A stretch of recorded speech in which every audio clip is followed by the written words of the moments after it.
Welcome to my YouTube channel. तर मी आज इथे भेंडीची भाजी बनवते. त्याच्यासाठी मी भेंडी स्वच्छ धुवून पुसून चिरून घेतली आहे. आता मी कढईमध्ये तेल गरम करण्यासाठी ठेवलं आहे.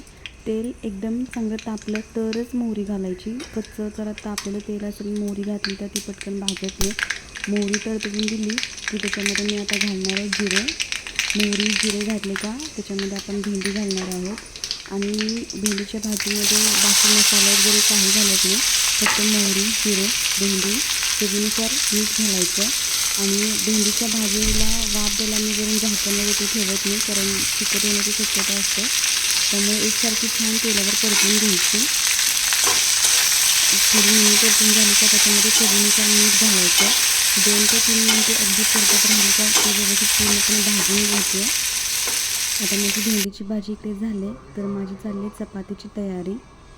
तर चपाती लाटून घेते मी. चपाती लाटून झाल्यानंतर चपाती भाजून घेतली आहे.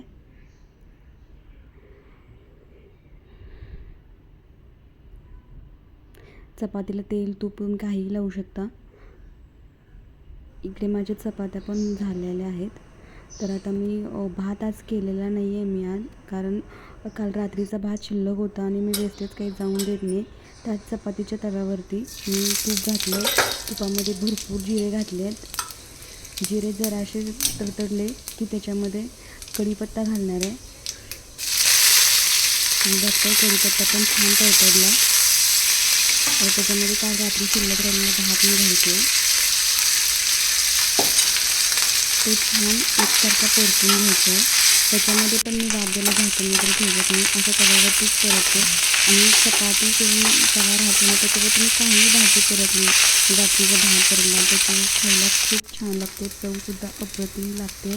तुम्ही बघताय इकडे भात किती छान परतून निघलं आहे. आणि हा हेल्दी पण आहे, कारण हे तुपात फोडणी दिले मी. बाकी एक्स्ट्रा मसाला वगैरे काही नाहीत. तर इकडे आज आपली थाळी तयार आहे. तर थाळीमध्ये आहे लोणचं, लिंबू, मीठ, कांदा, व्हेज करी आणि आपण मगाशी बनवलेली भेंडीची भाजी आणि तव्यावर परतलेला रात्रीचा भात आहे. इथे मी पापड घेतलं आहे, चपाती आहे. तर तुम्हाला हे कसं वाटलं जेवण? आणि सगळेजण या जेवायला आणि सबस्क्राईब करा.